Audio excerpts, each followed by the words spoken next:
Three Wishes by David Lindblad. The warm light of dawn broke over New England, casting long shadows that stretched westward. But that was hours ago, and still Joe slept, wrapped in his comforter under a pile of noisy snack wrappers. Some of the bags were still sealed and full of various salty or sweet treats, but he would only crack open a bag when he was on a Skype call with his boss and mentor, Dave.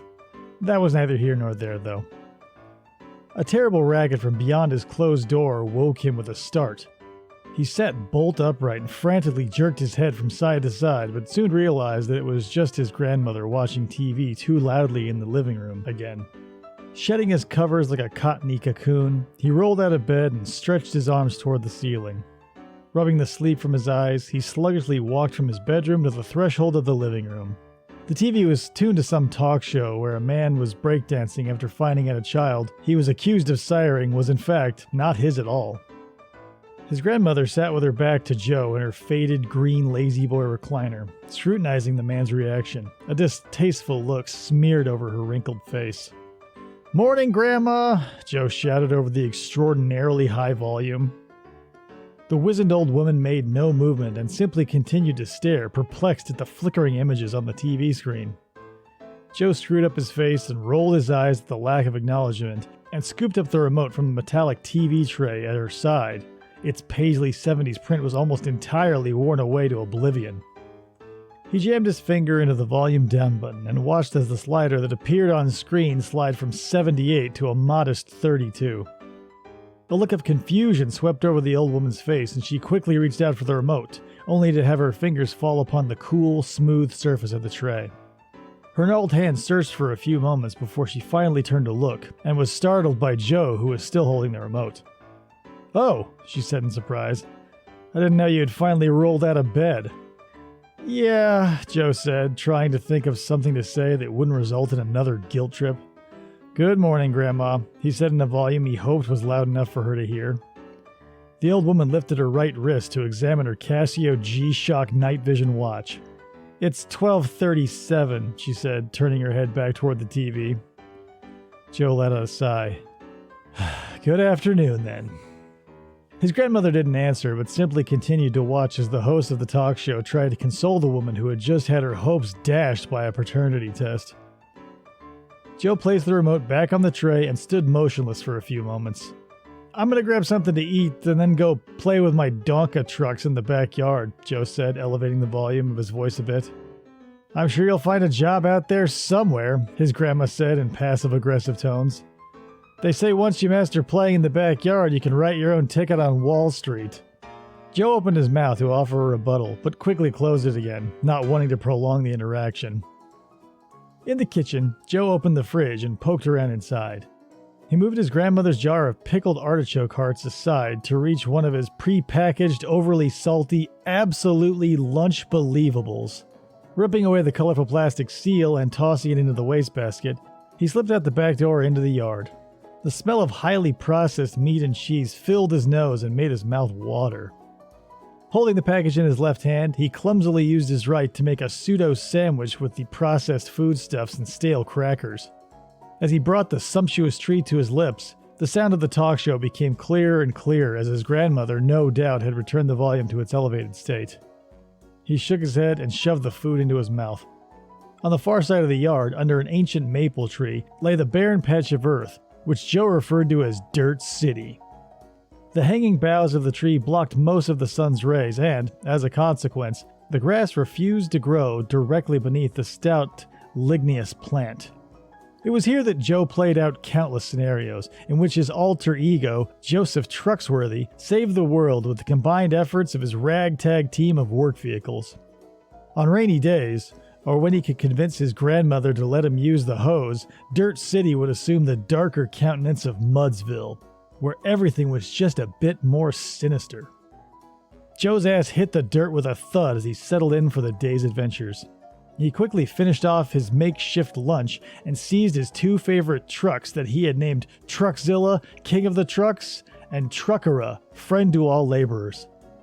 The two toys were soon tearing around Dirt City, righting wrongs and delivering swift justice under the treads of their mighty off-road tires. The afternoon wore on as Joe continued to race his beloved trucks around and around the knotty trunk of the old maple, when something caught his eye. One of the tree branches began to rustle and shake as if a small animal were running up and down the length of it. Joe peered into the green canopy, but could not discern the source of the commotion. He rose to his feet and stared through squinted lids into the leaves, when all of a sudden something fell through the foliage and struck him on the head with a hollow clang. The impact knocked him to the ground, and his hands immediately clutched at his throbbing cranium. A torrent of swears flowed from his lips as he rubbed his head, trying to make the ache subside. After the pain had eased, he sat up and looked feverishly around for the thing that had hit him. A shiny object arrested his search, and he couldn't believe his eyes when he saw what lay there on the ground before him. The object appeared to be made of either brass or bronze, about 10 inches in length, with a handle of sorts on one side, and on the other some variety of tubing or pipe. Joe studied the thing, then cast his eyes back up into the tangle of overhanging tree limbs from which the object had fallen. Joe could see that perched on one of the branches was an odd-looking squirrel. The animal was clothed in a bright red vest, similar to the type worn by blackjack dealers, a black bow tie, and the hair on top of his head had been cut into a really sick-looking fade, like the Fresh Prince used to have in the early seasons. Joe squeezed his eyes shut and rubbed at them with balled fists, but when he opened them again, the strange creature had vanished. In a daze, Joe looked from the lamp to the treetop and then back again. What had just happened? He had played under that tree nearly 23 years, and nothing like this ever happened before. Joe picked up the object as images of roughly 1,000 Arabian Nights passed before his mind's eye. If his first inclinations were correct, Joe was staring at an honest-to-God genie lamp. At this, his mind reeled. His excitement reached a crescendo before he had even realized his hands were greedily rubbing the surface of the lamp. A jet of pale pink smoke erupted from the pipe and surrounded Joe, filling his nostrils with the scent of incense and a touch of aquavelva. As the smoke cleared, a figure materialized from the fumes and stood before him with its arms crossed in front of his chest. As he waved away the final wisps of rose-colored vapor, Joe could see that standing before him was a classic puffy-sleeved genie. His lower half nothing more than a thin mist leading back into the lamp. Joe sat in awe as his jaw hung wide open and his eyes bulged from their sockets. The genie raised his eyebrow and looked around a bit before placing both of his pinkies between his lips and emitting a pseudo-train whistle. After the note had died away, another object fell from the canopy and landed on the genie's shoulder. Taking a closer look, Joe realized it was the snazzily dressed squirrel he had seen disappear among the leaves. The odd trio stood in silence for a few long moments as Joe tried to absorb the gravity of the situation. "Well," the genie said, irritation tarnishing the brightness of his voice. Well, what?" Joe stammered back. "What's your first goddamn wish?" the genie asked, uncrossing his arms and displaying his open palms in a gesture of inquiry. "You rubbed that lamp, right? Well, that gets you 3 wishes, you dumbass." The genie pointed to the lamp and then recrossed his arms over his barrel chest. "Oh yeah," Joe said as he unconsciously reached up to rub the sore spot on his head. "Your shitty squirrel dropped it on my head. What's the deal?" The genie held out a flat hand in front of his shoulder, to which the squirrel jumped, and after it had steadied itself, straightened its bow tie. "This is Carlisle. It's a long story, but a long time ago we were best friends who pissed off a wizard. One thing led to another, and now I'm trapped as a genie in the lamp, and he's my familiar who makes sure it gets into the hands of mortals, so that I can grant wishes and basically keep me from being imprisoned in like a cave of wonders for like 40,000 years or something." "Okay, I think I get it," Joe said in tones that made the genie think otherwise. "I was expecting to get your backstory in like a song or something when you popped out." "That's stupid," the genie replied with a snort of contempt. "So, what's your first wish?" Joe sat with his chin in his hand and tried to think of something wicked awesome to wish for. Just then, another volley of sound came from the house as, no doubt, a second prospective father was vindicated in his beliefs to the contrary, derailing Joe's train of thought. This struck a chord with Joe, and he immediately formulated a plan. He was familiar with genie lore and knew that genies had a penchant for twisting the intent of their master's wishes, so he would use the first as a test. "Alright, Genie, I got a good one." Joe rubbed his hands together as he spoke. "I wish my grandma was cooler about stuff." The genie extended his right arm and snapped his fingers as Carlyle mimicked the motion from the genie's other hand. Instantly, the muffled sounds coming from the house ceased, and the back door flew open under the power of the old woman's foot. Joe's grandma stepped onto the back porch and slammed the door closed with a bump of her hip. She was dressed in a pair of board shorts, a pearl jelly t-shirt, Uackley wraparound shades, and a pair of Volcom skater shoes. Tucked under the old woman's arm was a skateboard that appeared well worn. "What up, Joe?" his grandmother shouted across the yard, displaying a surfer's hang-loose gesture. She seemed completely unimpressed by the fact that Joe was sitting next to a strange man whose bottom half disappeared into smoke. "I'm gonna hit the skate park with Chad and the other guys and maybe grab a pizza. I'll text you later, bro." With that, the old lady pushed through the chain-link gate, hopped on her board, and did a mad ollie on the curb before skating off down the street. As Joe's grandmother disappeared from sight, he heard her call back, "One sip and I'm totally hip." Joe returned his attention to the genie. A look of confidence smeared across his face. "Not too bad, Genie." "No shit, man," the genie said, casually dusting himself off with his free hand. "I've been doing this shit for like over 1,000 years or something. What's your second wish?" Returning his chin to his hand, Joe sat and thought. What was it his heart truly desired? He could ask for riches, fame, or world peace, but none of those things appealed to Joe. He was a simple guy who liked playing with his trucks and imagining grand adventures. Just then it hit him. Scrambling to his feet, he collected Truckzilla and Truckera and clutched them to his chest. "I've got it," Joe said, placing the toys at his feet. "I wish Truckzilla and Truckera were alive and wanted to be my best friends."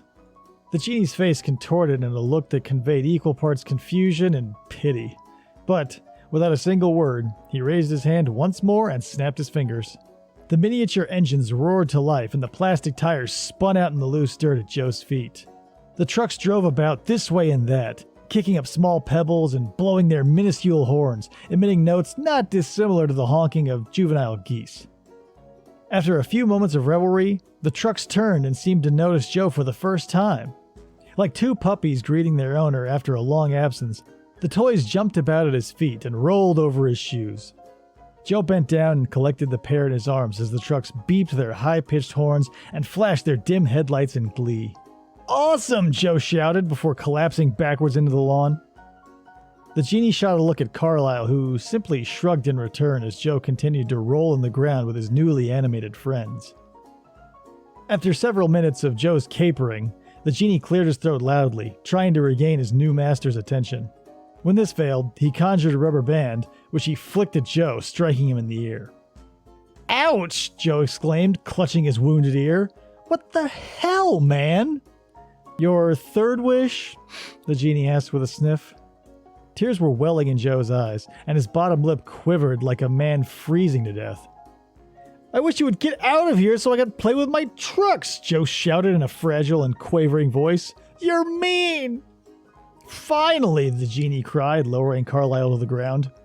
With the ultimate snap of his fingers, the genie once again dissolved into smoke and disappeared back into the lamp. As soon as the genie was fully inside, Carlyle grasped the handle of the lamp and began pulling it toward the tree. Still clutching his ear, and now with tears trickling down his face, Joe stood and began running at the squirrel. In a moment he had closed the gap between them, and before Carlyle knew what was happening, Joe had swung his foot in a savage kick that connected with the furry animal's delicate body. The impact sent the squirrel flying in a colossal arc, the back half of which was obscured by the roofs of the neighboring houses. "No one crosses Joseph Aloysius Santu Carpenter and gets away with it," Joe said softly, before running his arms under his nose to wipe away the cry snot. "Good luck finding this, Carlyle," he said, collecting the lamp and walking out to the front yard. A garbage truck was chugging along down the road and headed right towards his waiting dumpsters. Joe lifted the lid of the black garbage receptacle and held the lamp over the opening before freezing and closing the bin back up. He then took a step to his right, lifted the lid of the blue recycling bin, and dropped the lamp inside. "Gotta look out for Mother Earth," he said to no one in particular, and returned to the backyard where he played and played with his new best friends. From that day onward, some of the townsfolk whispered in gas stations about the drastic change in his grandmother's behavior, and some spoke in hushed tones around the water coolers about the trucks that never left Joe's side. But all of them agreed that 24 was way too damn old to still be playing with toys.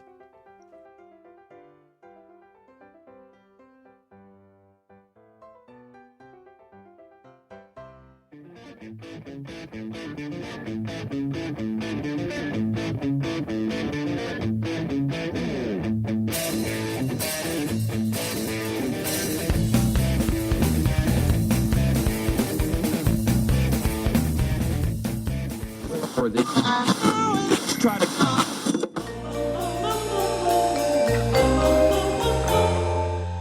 Fistful of Podcasts Radio.